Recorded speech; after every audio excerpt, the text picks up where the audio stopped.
And same is the case in this set of legislation too. So an appeal can be made to the Federal Appellate Tribunal as the first instance, and sub-rule 1 of Rule 12 states that an appeal to the Federal Appellate Tribunal under subsection 1 of Section 44 shall be filed in the form as specified in Part 3 of the first schedule to these rules, which I'll show you. The form under sub-rule 1 shall be accompanied by a fee of 1,000 rupee. It's pretty much the fee that you file for filing an appeal with the Commissioner Appeals that we have discussed in one of the CPD sessions of this scenario. So basically, all these numbers in this document is normally referred to as rule, like Rule 12, Rule 13, and the subsections are referred to as sub-rules. So whenever you see a reference to a section that is mainly to the main body of law, the Benami relevant section of the Benami Transaction Prohibitions Act. So subsection 1 of section 44 means, as we have already covered under the rules, a reference to the relevant section of the Benami Transaction Prohibitions Act 2017. Just a quick reminder.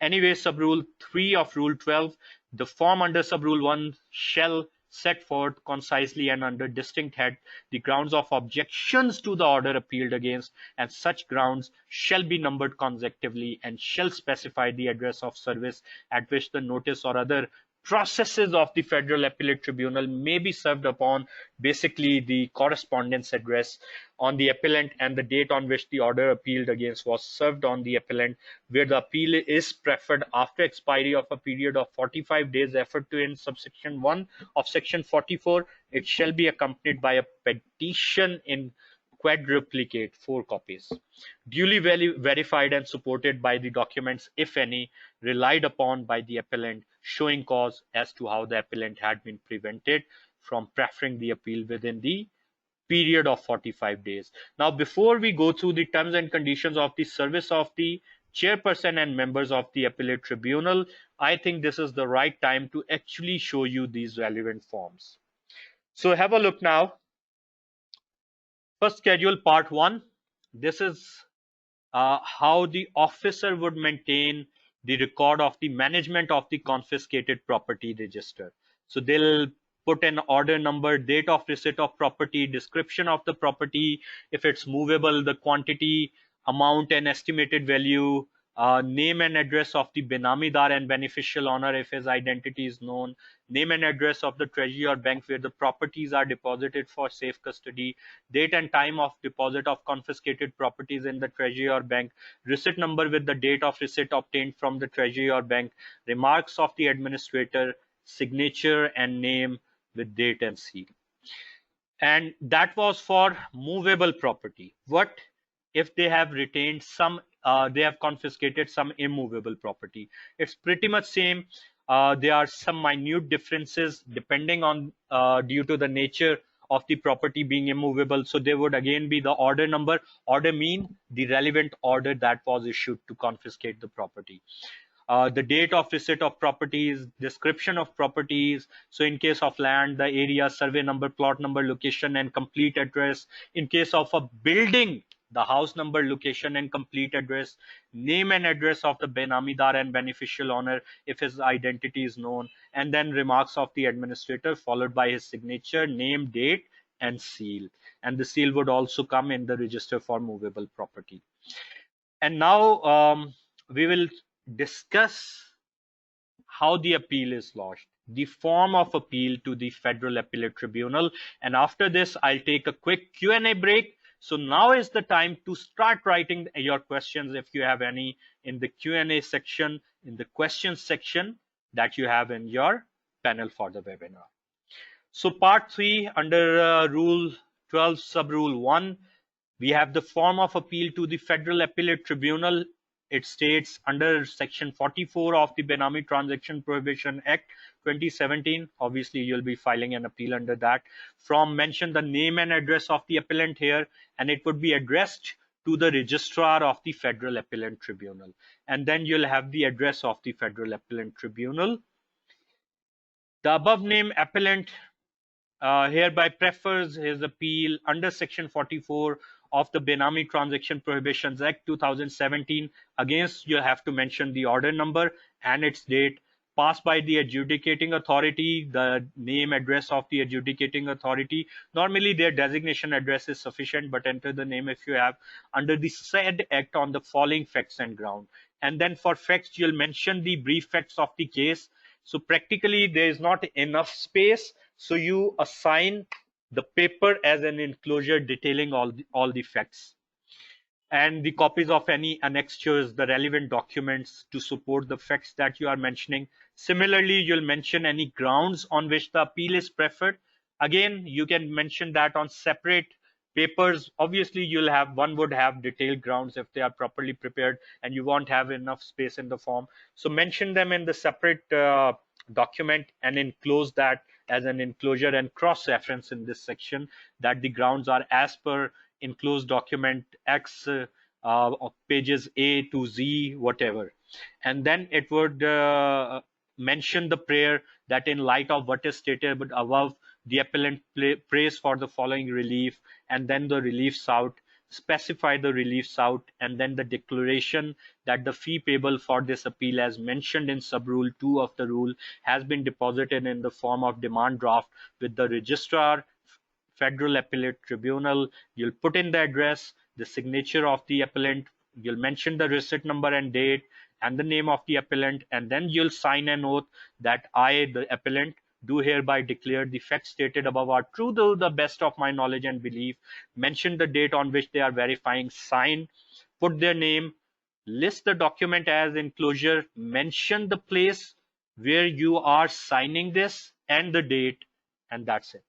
And what you can do, you can actually form this appeal in the same pattern that we have covered in the CPDs on filing the appeal to Commissioner Appeal and Appellate Tribunal, and those pattern amended appropriately to address this can also be used. And the good news for you is that both of those sessions are available on the YouTube channel. Let me even show you. So this is the YouTube channel. You can just write my name here and you'll get this channel, Omer Zaheer Meer. So click on this channel and then click on the videos. You can also click on the search bar and search directly. I've logged in as an admin, so I can even see the videos which are yet to be released for you every single day. From today, today's video has already been released, but every single day, all the way till 18th April, every day at 12 in afternoon, a new video will be released on this. Anyway, what I was referring to, here is the recording of the session on filing an appeal to the Appellate Tribunal. You can click this and listen to it in detail. That should come in really handy. Similarly, filing of an appeal to Commissioner Appeal, you also have this session here. You can play this and learn from it. So you have all these resources at your disposal. Make use of them. Now, before I continue with the rest of the rule, in fact, we have reached pretty much the end of the rules, the final rule, rule number 13. I think this is the appropriate time to hold the Q&A session. And the poll too. So I think what we can do is we can just quickly do a poll. And let me also show you another thing. So if, for example, you want to see ACCA's channel, the reason I showed you my channel is because ACCA now normally upload the CPDs on a quarterly basis, as I've been told by Nizam.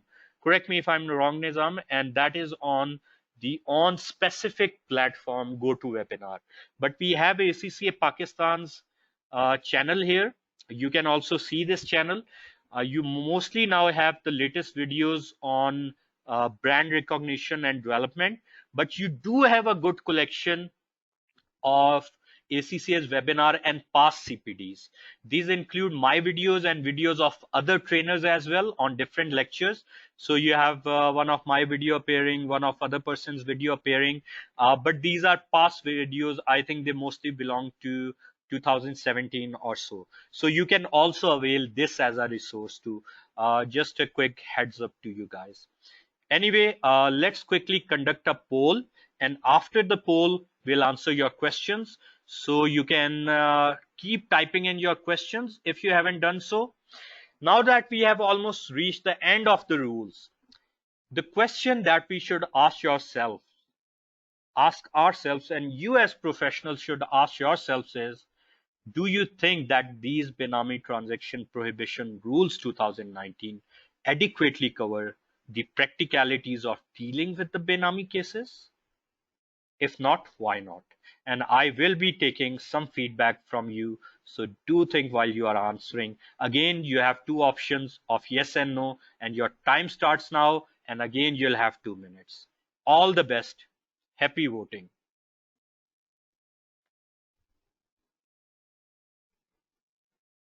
Okay, we have started receiving votes, and most of the people are saying yes, and it has changed. No, from a mere 9 jumped on to 25, back to 17. Very interesting. Okay, and back to 20. So many people think it's not adequate. Okay, very interesting. We'll be asking them why. Though a clear majority, about 80%, says no, this is sufficient. Okay. Okay, guys, about 44 seconds have passed now, and you have about 1 minute and 11 seconds left now. Come on, guys, make your voice heard. Do vote.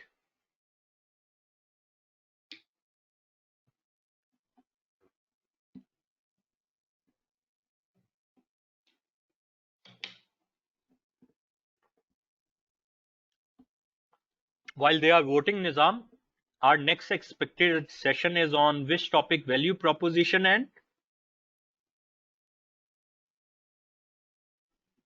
Let me check, sir. sure. And earning power. Okay. So, guys, I had a head start for you. You would be receiving an email from ACCA about the next session, which is expected to be early next week, inshallah. And that is on a topic that interests many of you. And we continue to receive many queries. How can we earn more? How can we deliver value? If I'm doing my job, my employer is not appreciating, why not, etc., etc. So that session will be answering all that. I have taken a few seconds of yours, so I'll be giving you some more time. Come on, guys, vote in the poll. Make your voice heard. We have received about just under a third of participants vote.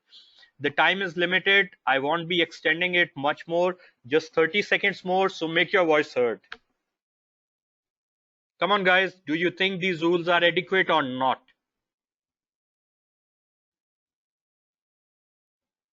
Nizam, you can also cast your vote. You are also ACCA finalist.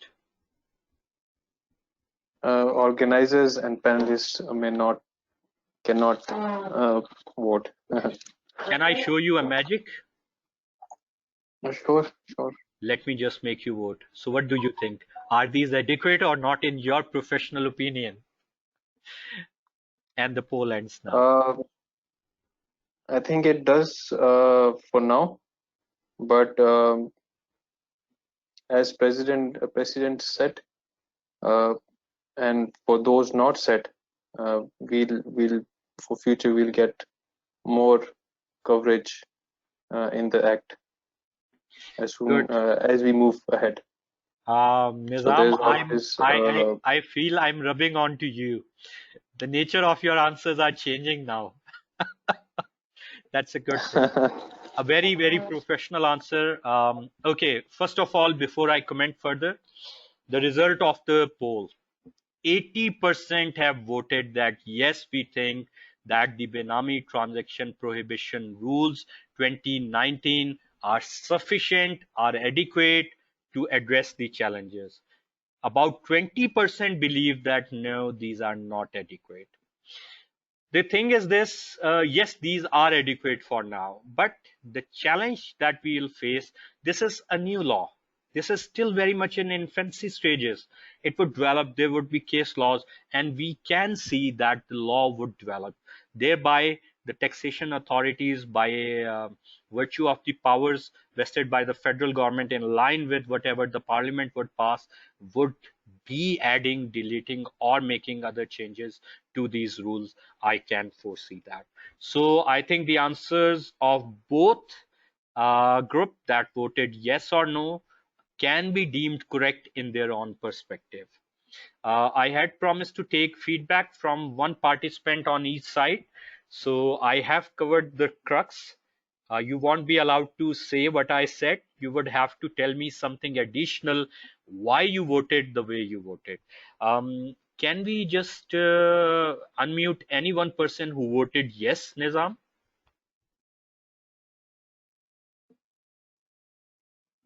Allow me some time, please. Sure. Meanwhile, guys, keep your questions coming, because after this, I'll be answering your questions.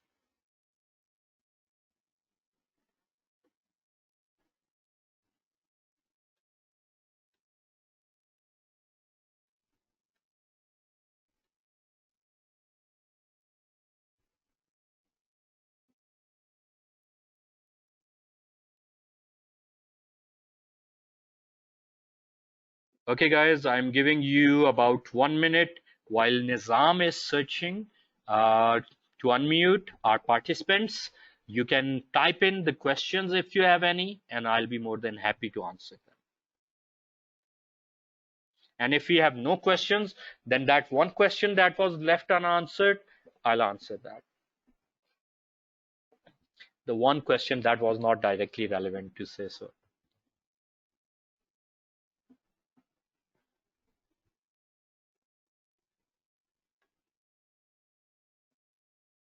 Okay, seems that I cannot extract who voted yes or no. So Okay. Then is we it can ask members to yeah. push in Can you just type with a yes in or no. that whether you voted yes or no, and then Nizam would have to pick and choose any one member from either side. So please just type whether you voted yes or no in the poll.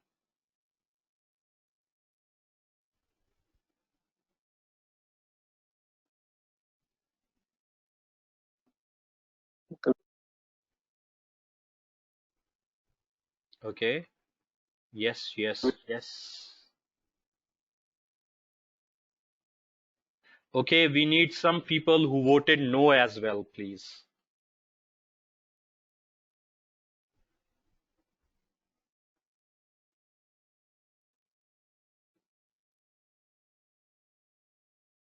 Okay, let's do the first no one. Muhammad Sharif Saab. Could you please unmute Muhammad Sharif Saab?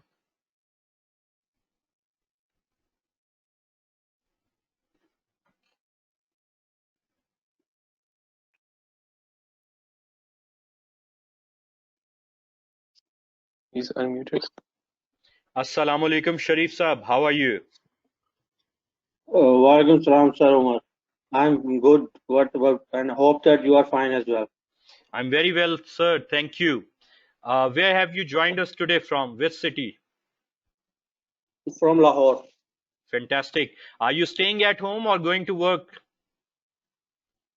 No, we are staying home, That's taking precautionary measures.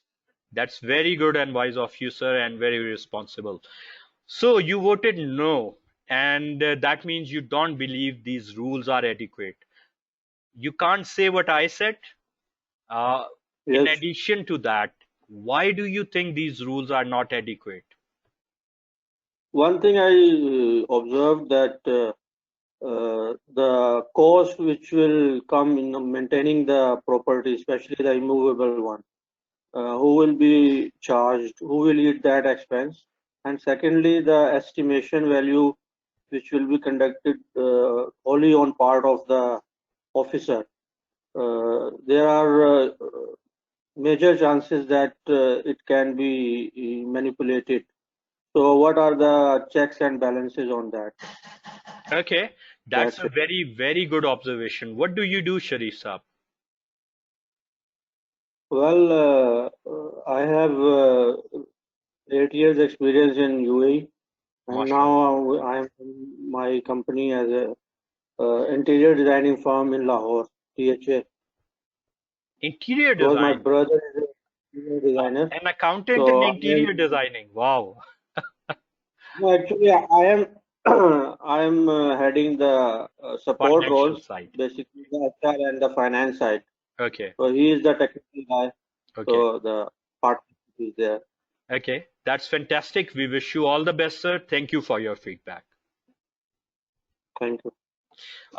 That's great. So, a valid observation. Basically, what Sharif Saab said is number one, as the law should, the law hasn't specified who would be bearing the cost of maintenance, though it's common sense, but it needs to be specified in black and white. Secondly, where there are no values available, the commissioner has been given, the officer has been given the authority to actually prescribe the value, which is highly subjective. Both are valid consideration. Well done, sir.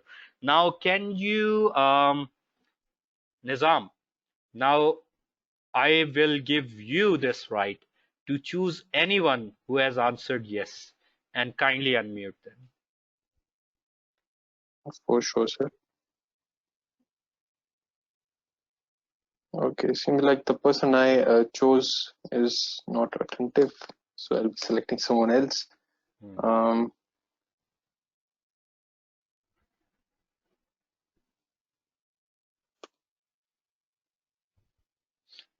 Come on, you're a military family guy. Your decision-making power should be strong.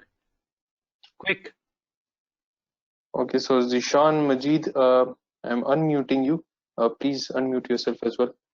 Great. Assalamu alaikum, Zishan. Can you hear me?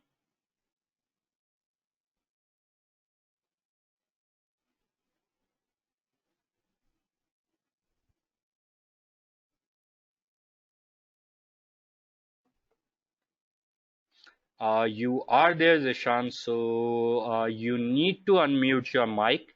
It would be appearing on your webinar participation panel. Let's wait for 10 seconds. If Zishan couldn't do it, then you can unmute Kamal Asghar or Saqib Ali Rashidi Sahab. Sure.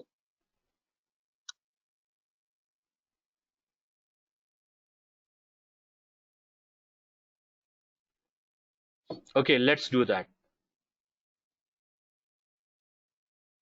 Hello, can you hear me, sir? Assalamu alaikum. Hello. Walaikum assalam, sir. How So are you, sir? I'm very well, and who am I speaking to? Zishan? Yeah, this is Zishan, sir. Zishan Majid, yes. Okay, what happened, Zishan? Where were you lost? No, actually, sir, the mic was not unmuted by the organizer, so I was trying to, it was not popped up because the icon was dull at that time. Now Okay. it's fine. Okay, that could be internet lag. How are you today? So I'm great, thank you. Great, great. So, Khan Sahab, you voted yes, that you are satisfied with these rules, and you have listened to my conversation with Sharif Saab already. Yes, sir. What do you think? Why are you satisfied? Because initially the law does cover maximum aspect. What Sharif Saab said can be interpreted by the further clarification and all, but as I'm concerned, a lot of aspects have been covered in this act, and I've attended your live conference at Lahore Chamber of Commerce once, and after that I've been studying this law, and I think it does cover quite aspects of the real matters in our Okay. Professional life too. Okay, Yeah. so basically, to sum up, you are saying that in your opinion, it covers all the essentials, and the minute things can later on be addressed via clarification, right?